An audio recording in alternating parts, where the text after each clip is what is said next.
Hey my horror viewers, कैसे हो सभी? आई होप अच्छा होंगे। मैं हूं आपका विनोद। आप देख रहे हैं मेरा YouTube channel Vinod Chaudhary vibes. तो गाइस, फिर से एक भूतिया कहानी आ चुके।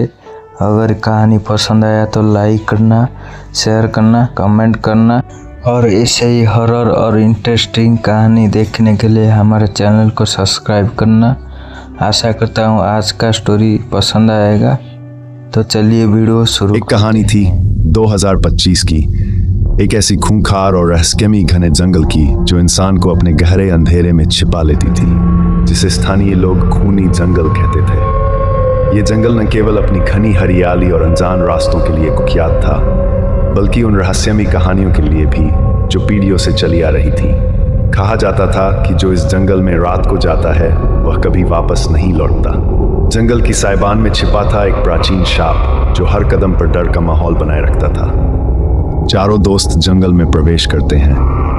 पेड़ों की सरसराहट और दूर से आने वाली अजीब सी आवाजें उनके मन में एक अज्ञात डर पैदा करती हैं। माया को लगता है कि कोई उन्हें देख रहा है, लेकिन जब वह पीछे मुड़ती है वहां कोई नहीं होता। अरे ये तो बस हवा का खेल है, डरने की क्या बात, विक्रम ने घबराहट के साथ कहा। अचानक उनके सामने एक पुराना टूटा फूटा मंदिर दिखाई देता है, जिसके चारों ओर खामोशी पसरी थी। मंदिर के प्रवेश द्वार पर खून से सने कुछ निशान थे जो देखकर प्रिया की चीख निकल जाती है।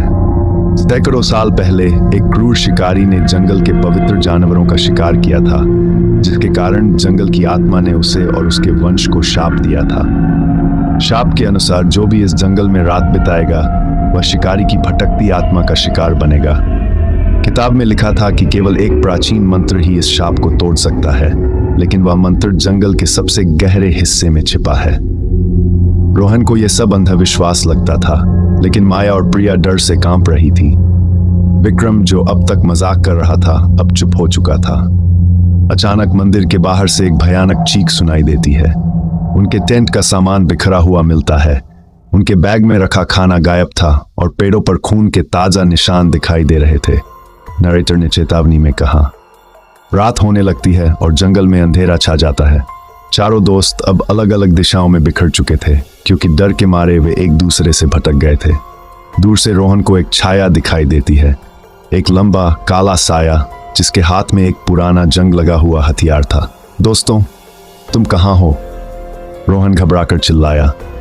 वह चिल्लाकर अपने दोस्तों को बुलाता है, लेकिन जवाब में केवल उसकी अपनी आवाज की गूंज सुनाई देती है। माया को जंगल के बीच में एक पुराना कुआं मिलता है, जिसके अंदर से अजीब सी फुसफुसाहट आ रही थी। जैसे ही माया कुएं के पास जाती है, कोई उसे धक्का देता है और वह गिरते गिरते बचती है। उसका फोन अब काम नहीं कर रहा था और उसकी टॉर्च की रोशनी में वह एक जोड़ी चमकती आंखें देख पाती है। विक्रम और प्रिया एक साथ थे, लेकिन उन्हें लगता है कि कोई उनके पीछे चल रहा है। हर बार जब वे पीछे मुड़ते वहां कोई नहीं होता। अचानक प्रिया का पैर एक जाल में फंस जाता है और वह चीखते हुए जमीन पर गिर पड़ती है। मेरा पैर! प्रिया दर्द में चिल्लाई। विक्रम उसे बचाने की कोशिश करता है, लेकिन तभी एक ठंडी सांस उसके गले के पास महसूस होती है।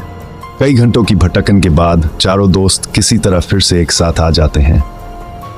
वे जंगल के सबसे गहरे हिस्से में पहुंच चुके थे, जहां एक प्राचीन वृक्ष था। उस वृक्ष की जड़ों में एक पत्थर की मूर्ति थी, जिसके पास वहां मंत्र लिखा था जो शाप तोड़ सकता था। लेकिन मंत्र पढ़ने से पहले उन्हें शिकारी की आत्मा का सामना करना पड़ता है। शिकारी की आत्मा अब एक भयानक रूप में उनके सामने थी। उसके चेहरे पर खून की बूंदें और आंखें जलती हुई लाल। वह हर कदम पर उनके करीब आ रही थी। रोहन ने हिम्मत जुटाकर मंत्र पढ़ना शुरू किया, लेकिन हर शब्द के साथ जंगल में हवा तेज हो रही थी और पेड़ों की शाखाएं चीख रही थीं। अंतिम मंत्र पढ़ते ही एक जोरदार धमाका होता है और शिकारी की आत्मा चीखते हुए गायब हो जाती है। जंगल में एक अजीब सी शांति छा जाती है और सूरज की पहली किरणें दिखाई देती हैं। चारों दोस्त थके और डरे हुए जंगल से बाहर निकलते हैं, लेकिन जब वे पीछे मुड़कर देखते हैं तो जंगल फिर से अपने रहस्यमयी अंधेरे में डूब चुका था। क्या शाप सचमुच टूट गया था या ये सिर्फ एक और रात की शुरुआत थी? ये सवाल उनके मन में हमेशा के लिए रह गया। तो गाइस, वीडियो यहीं पे ख़त्म होती है। अगर स्टोरी पसंद आया तो लाइक करना, कमेंट करना, शेयर करना ऐसे ही भूतिया और शानदार हॉरर कहानी देखने के लिए हमारा चैनल को सब्सक्राइब करना। तब तक के लिए बाय दोस्तों।